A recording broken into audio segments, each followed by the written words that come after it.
चुकी है, इसलिए इस इंतखाब को कोई इंतखाब नहीं समझ सकता और हम इसको इंतखाब मानने से इनकार करते हैं। और इसके लिए हमने सही रास्ता इख्तियार किया। हमने सड़कों के बजाय हमने ऐवानों में आवाज उठाई, कानून साजी की कोशिश की गई, अदालतों में और इलेक्शन कमीशन का इदारा महज इसलिए बनाया गया है,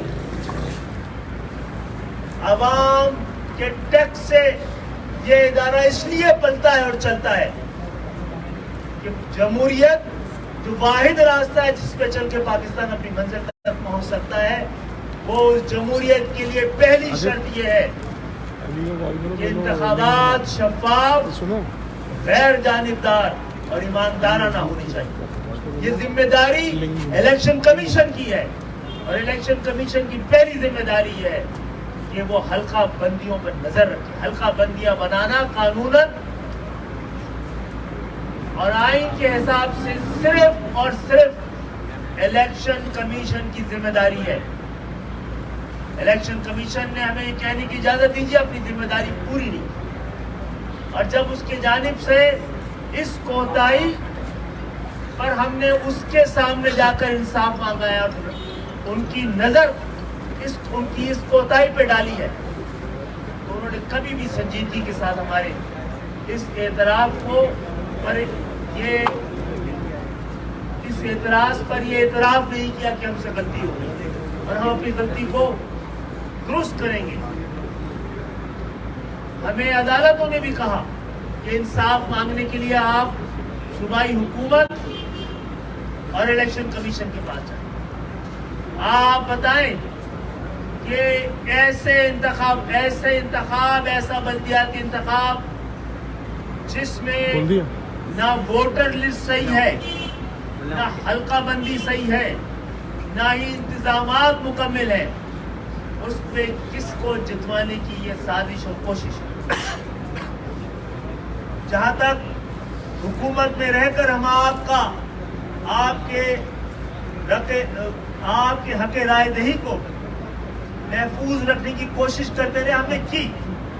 हम हुकूमत में थे और अब हमने अपनी सियासी ताकत के साथ और सियासी दबाव के साथ सूबाई हुकूमत को भी कायल किया कि वो अपनी आईनी जिम्मेदारी पे पूरी करे। इस हवाले से उन्होंने कई आर्टिकल के साथ इलेक्शन कमीशन को ये बताने और जताने की जरूरत महसूस की और याद दिलाया कि आपको हल्का बंदियों के हवाले से दोबारा नजरसानी करनी चाहिए। आज 15 जनवरी है, आज के दिन तक हम इंतजार करते रहे। आप खुद गवाह, आपने हमें आते जाते और इस शहर के लिए और हैदराबाद के लिए इंसाफ लेने के लिए हम तकरीबन 6-8 महीने से हर सतह पे जद्दोजहद करते रहे, हर जगह आवाज बुलंद करते रहे, लेकिन हमें इस वक्त तक इंसाफ नहीं मिला। हम कराची और हैदराबाद के वोट के एहतराम के लिए जो कोशिशें थी हमारी, वो भी हमें अब कामयाब होती भी नजर नहीं आ रही है। तो एक ऐसे इलेक्शन में आपको भी पता है, इन तमाम जाली हल्का बंदियों और दोहरी वोटर लिस्ट के बावजूद इस वक्त भी सबसे बड़े प्लेयर हम थे। इस वक्त भी हमारा वोटर इतनी बड़ी तादाद में था कि जिस तरह सूबा वफाकी हुकूमत हमारी मदद के बगैर नहीं बन सकती थी, यहाँ का बल्दिया भी हमारी मदद के बगैर नहीं बन सकता था। लेकिन हमारा मतमए नजर, हमारी कोशिशें मेयर के लिए नहीं, इस शहर की सही नुमाइंदगी के लिए हमने कोशिशें की। इलेक्शन कमीशन ने हमारी बात नहीं सुनी। मुझे ऐसा लगता है MQM को और महाजर कौम को और इनके शहरी इलाकों को दीवार से लगाने और दीवार में चुनवाने के लिए कोई कौमी इत्तेफाक राय पैदा मौजूद है। कोई ऐसा कौमी इत्तेफाक राय है कि ऐसी आवाज को, मिडिल क्लास की आवाज है, ऐसी आवाज जो तहरीक पाकिस्तान की बाज़गश्त है, उसको आवाज को दबाया जा सके। लिहाजा आप सब की मौजूदगी में हम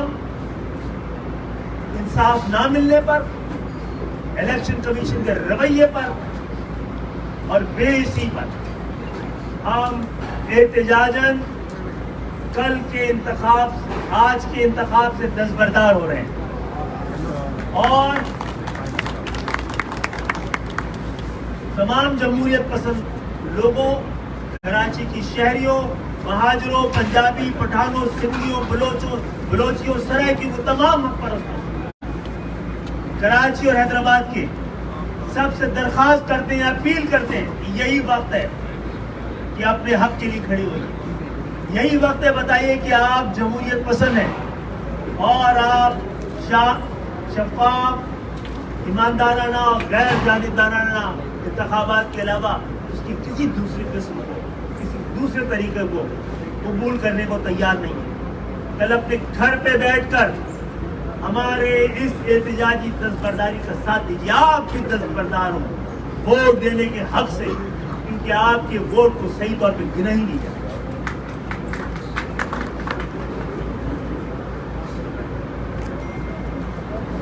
कराची में 18 के इंतखाब गवाह है, जो लोग जीते थे वो हैरान थे और जिन्होंने जितवाया था वो परेशान थे। अब मुझे नहीं पता कौन जितवाना किसको चाहता है। लिहाजा एक ऐसा इंतखाब जिसमें कराची, हैदराबाद के आम फर्द के लिए कुछ नहीं है, एक ऐसा इंतखाब जिसके बदन से जमहूरियत फूट ही नहीं रही है, एक ऐसा इंतखाब जो एक मैंडेट की निशानदेही नहीं कर रहा है, एक मैंडेट को रिफ्लेक्ट ही नहीं कर रहा है जनरल मैंडेट। तो हम इस गुनाह में शरीक ना हो। आप सबके मुस्तकबिल, आपके बच्चों के मुस्तकबिल का सवाल है। इससे आपको, आम शहरियों को इस इंतखाब के समरात से कोई फायदा नहीं, आप तक पहुंचना ही नहीं है इस समरात। तो मैं दोबारा तमाम लोगों से अपील करता हूँ कि जो साजिश है, और आप इस शहर में हम चाहते हैं कि ईमानदाराना इलेक्शन हो, चाहे कोई जीते, जो जीता हम उसको ही जीता हुआ कामयाब समझते हैं। इंतखाब बाद में कामयाब होने की कोशिशें करना इस सब का हक है, लेकिन इंतखाबात छीनने की किसी को इजाजत नहीं दी जा सकती। तो हम एहतजाजन दस्तबरदार हो रहे हैं और कल के इंतखाब को, कल के इलेक्शन को हम इलेक्शन तस्लीम करते नहीं हैं। इसके खिलाफ आवाज़ बुलंद करते रहेंगे। हम जाकर कल से ही अवामी राय मुस्तमे करेंगे, अपने लोगों को खड़ा करेंगे और बताएंगे कि ये इंतखाब आपके खिलाफ एक साजिश है।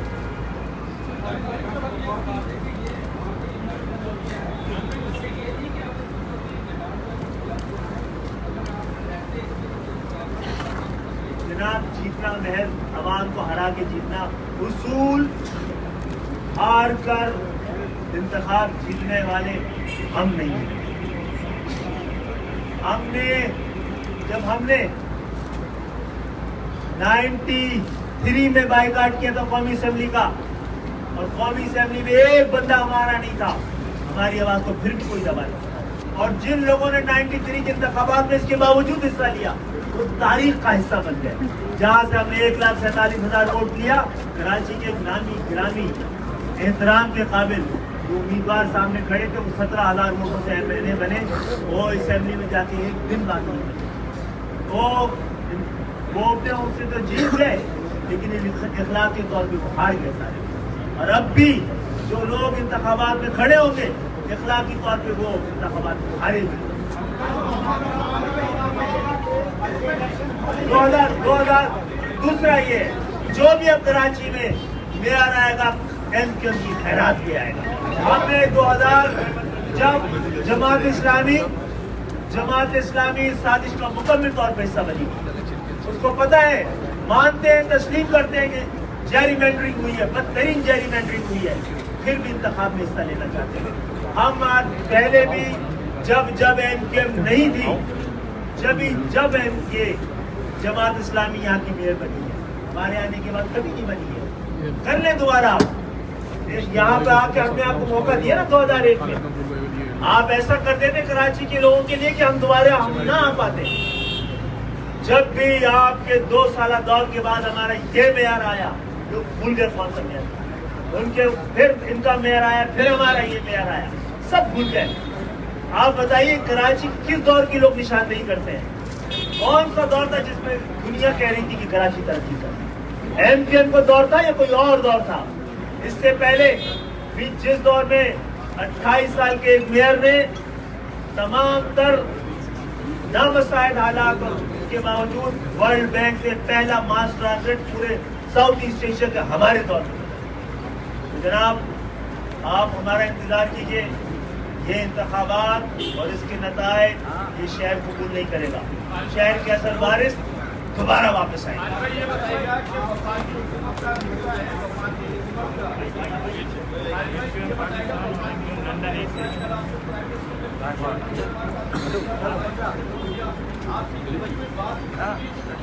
जनाब, बात सुनी, सबने बात सुनी और ये बात सुनी और इसके लिए भेजा भी गया है। हमने देखे, हमारे लिए बड़ा आसान था और पीपल्स पार्टी के साथ हमारी तारीफ रही है और खासकर की भी रही है, खासकर की भी रही है। लेकिन हम जानते हैं कि इस दफा उन्होंने कम से कम ये बात मानी और अपनी कुछ चीज़ें इलेक्शन कमीशन में भेजी थी। वज़ीर आज़म आखिर तक हमें फ़ोन करते रहे, कोशिशें करते रहे और जाके और पूछेंगे। हम पूछेंगे भी कि अगर वज़ीर आज़म के पास ये इख्तियारात ही ना हो तो हम कैसे मिलकर अपने इख्तियारात को बढ़ा सकते हैं? वरना फिर हमारा जमहूरियतों के लिए कहाँ बैठना जरूरी है, कहाँ नहीं, इसका फैसला करें। और ये बात इज़हार कर दूँ आपके समाज के साथ कि हमने जब आप गौर कीजिएगा, जब हमने इत्तेहाद करके वज़ीर आज़म बनाए हैं या हुकूमतों को इस तरह, ये वो दौर था जब हम ना होते तो हुकूमतें बन ना पाती और जमहूरियत बच ना पाती, पहले भी और आज भी। इसलिए हम दोबारा ये यकीन दहानी करा रहे हैं कि जमहूरियत को बचाने की हम पे जिम्मेदारी आए है, हम बचाएंगे, हुकूमत के साथ खड़े रहेंगे जमहूरियत के इस्तेकाम के लिए, क्योंकि उसके साथ पाकिस्तान की बका वापसी।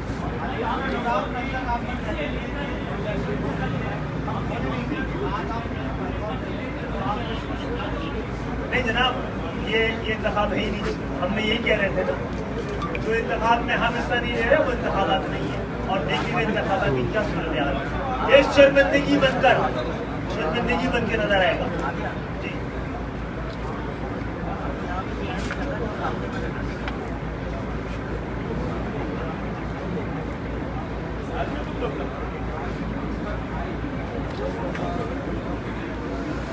अच्छा, वो गद्दारी साहब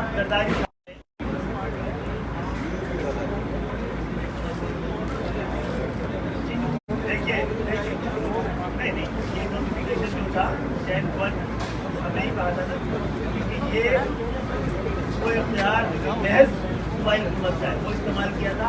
इलेक्शन कमीशन के पास इख्तियार नहीं था उसको टर्न डाउन करने का, इख्तियार ही नहीं था। जरदारी साहब ने ये भी इलेक्शन कमीशन को भिजवाया और फिर जो इस वक्त हालात हैं वो भी 34 सेक्शन 34 में थे, यानी कि उन्होंने अपने हिस्से का काम किया। असल काम करना था इलेक्शन कमीशन, उसने नहीं किया है, ये एहतजाज मुश्किल था। और हमारे तमाम तर जो हमारे एहतजाज है, हमारा जो एतराज़ है, जो हमारे इख्तिलाफ़ात हैं, उसके बावजूद हम मौजूदा हुकूमत के साथ खड़े रहकर इस मुश्किल वक्त में, जब मईशत भी बड़ी निशाने पर है, पॉलिटिकल स्पेस भी और फाइनेंशियल स्पेस भी कम होती जाती है, बढ़ती जा रही है। हम ब्लैकमेल नहीं करेंगे, इसलिए हम कह रहे हैं हम साथ देंगे और ये इंतखाबात एहतजाजन 10 बरदार हो रहे हैं ताकि सही चेहरा दिखाया जा सके।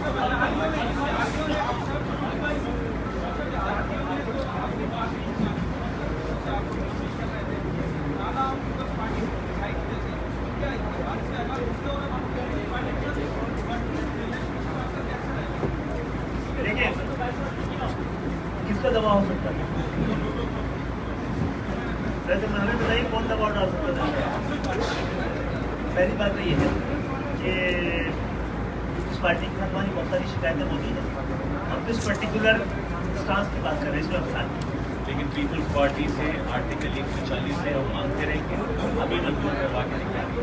पीपल्स पार्टी से हमारे अलावा किसी ने प्रोविंशियल फाइनेंस कमीशन मंजूर नहीं करवाया, हमने करवाया। यहाँ के कराची, हैदराबाद, सिंध के शहरी इलाकों का प्रोविंशियल फाइनेंस कमीशन की डिविजिबल पूल के हिसाब से 10% उनकी आमदनी के हिसाब से हिस्सा हमने मंजूर करवाया। ये सारी बातें बता रही हैं कि एमक्यूएम ने ये काम एमक्यूएम के कारकुनान के लिए, मुहाजिरों के लिए नहीं, बल्कि इन शहरों में रहने वाले हर आदमी के लिए है, शहरी सिंध के लिए।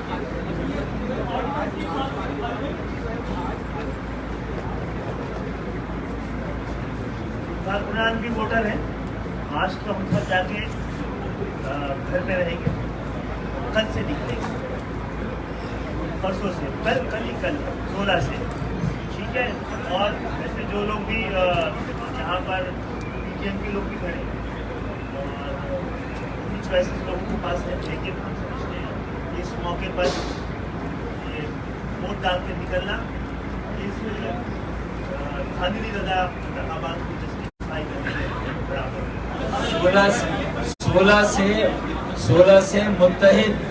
16 से मुत्तहिद मुनज़्ज़म और मुतहर्रिक एमक्यूएम का काम शुरू हुआ।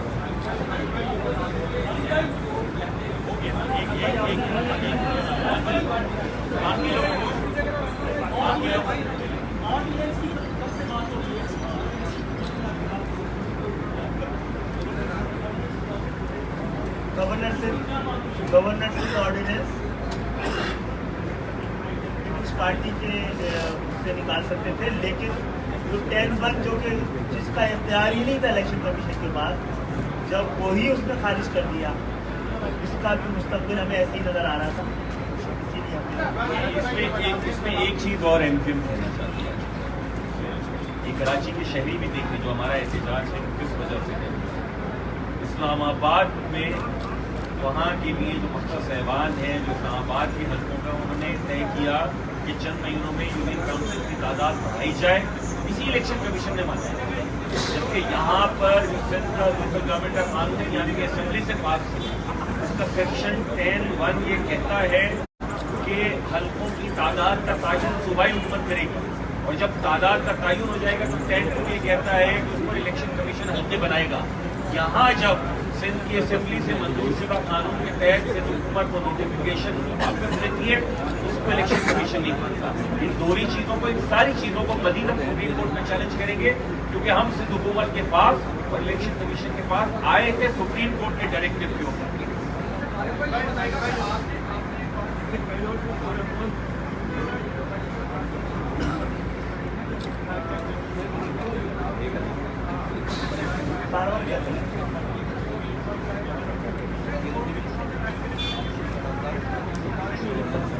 तो आप इसको किसी एक चीज से ना जोड़े, ये वो भी बात है।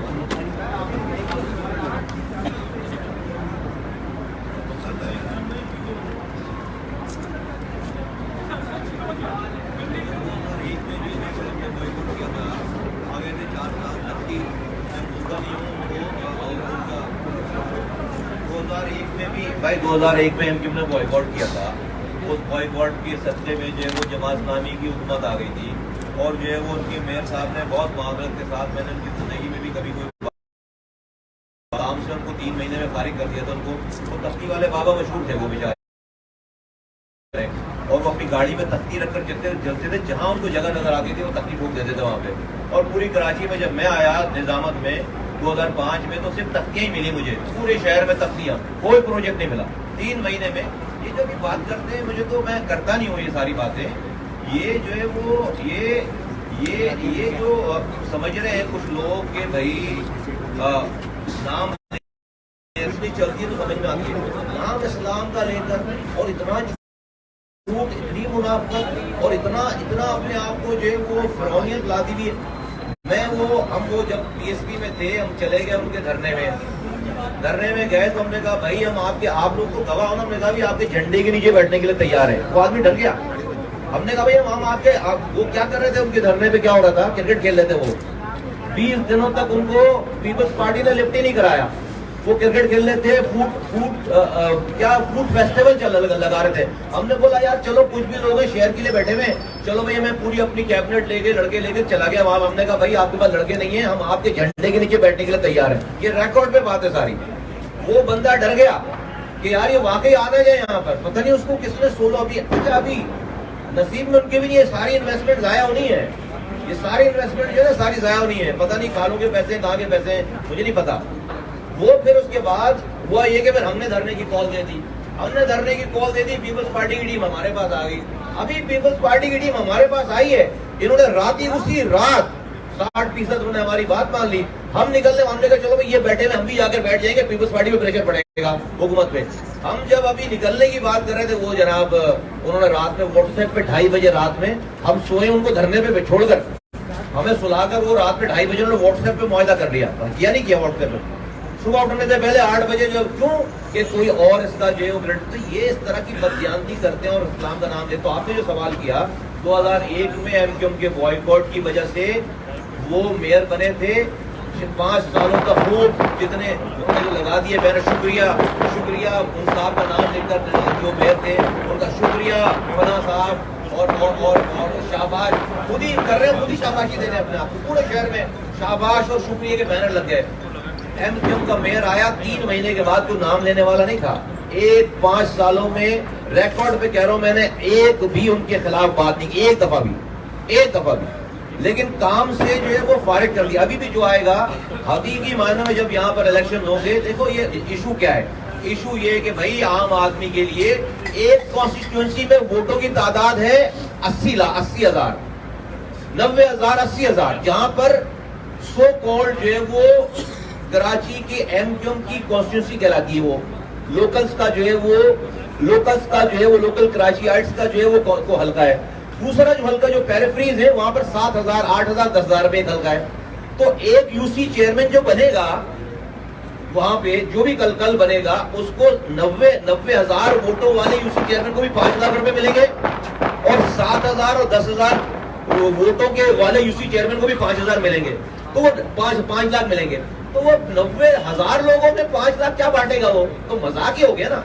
ये जो आज तक की जिद्दोजहद है, देखो हमें तो आपको पता है कि हमें अभी तो जुमा 8 दिन भी नहीं हुए ना, लेकिन ये 2 दिनों में 3 दिनों में जितनी चीजें सारी कहानियां हैं ये जेन्युइन बात है। ये अभी भी हम जाएं इलेक्शन में सुबह जाएं तो इतने भाई ये सारे मिलकर इलेक्शन में जाएं तो सुबह जो है वो इनसे तो ज्यादा ही वोट ले लेंगे। लेकिन इलेक्शन में जाना इश्यू नहीं है भाई। लोगों के मसाइल और लोगों के सही मानों में अगर आज हमने कॉम्प्रोमाइज किया, इस इशू को हमने किल कर दिया, इलेक्शन में जाने का मतलब है कि हमने इस हल्का बंदी को बस तस्लीम कर ली बात, फिर तो आप कभी इस पे एहतजाज कर ही नहीं सकते ना। तो हम तो जब भी जाएंगे, इन पीपल्स पार्टी ने एक्सेप्ट कर रखा है कि 50 से ज्यादा यूसीज बढ़नी है। ये किसी पार्टी की यूसीज नहीं बढ़नी है, कराची को फायदा होना है यार, क्यों सियासत कर रहे हैं फिर? और वो सारी डिस्ट्रिक्ट सेंटर और डिस्ट्रिक्ट कॉलोनी में बढ़नी है यूसी सारी। ये एग्री कर रखा है। इनका डिमांड तो इनकी डिमांड तो 70 यूसीज की थी, 53 यूसीज तो वो माने में हुकूमत वक्त मानी हुई है। और उन्होंने इसीलिए तो 60 ये जो 10-1 का के लिए उन्होंने जो आप कहते हैं प्रोविंशियल गवर्नमेंट ने मानी बात प्रोविंशियल गवर्नमेंट है, हम शुक्रगुजार हैं। उन्होंने इलेक्शन कमीशन को लिख कर दिया कि हाँ भाई हम अपनी गलती मान रहे हैं। उन्होंने अपनी गलती मानी है, गलती मानकर कहा कि भाई हम इसको डीलिमिटेशन को दोबारा हल कर, और 50 से 53 यूसीज बढ़ जाती। 50 से 53 यूसीज जब कराची में बढ़ती, आप अंदाजा करें तो उसके तो वो इस यूसीज के अलावा तो कितने पैसे और आते, कितने नए कैंडिडेट और होते, कितने लोगों को अब इसके बगैर इंतखाबात हो रहे। तो जो भी कल मेयर बनेगा ये इंतखाबात हो जाएंगे, कराची के लोगों की जिंदगी में कोई फर्क पड़ने वाला नहीं है। चंद लोग आएंगे, मजे करेंगे और वो शोर शराबा करेंगे अपनी, जिन्होंने अपने पहले भी एडवांस पकड़ रखा होगा कि भाई हमारे बैनर ज्यादा हैं और जो हमें एडवांस दे दो, उनको वो अपने एडवांस की जो है वो रकम पूरी करेंगे। इसके अलावा लोगों का कोई फायदा नहीं होगा। Thank you.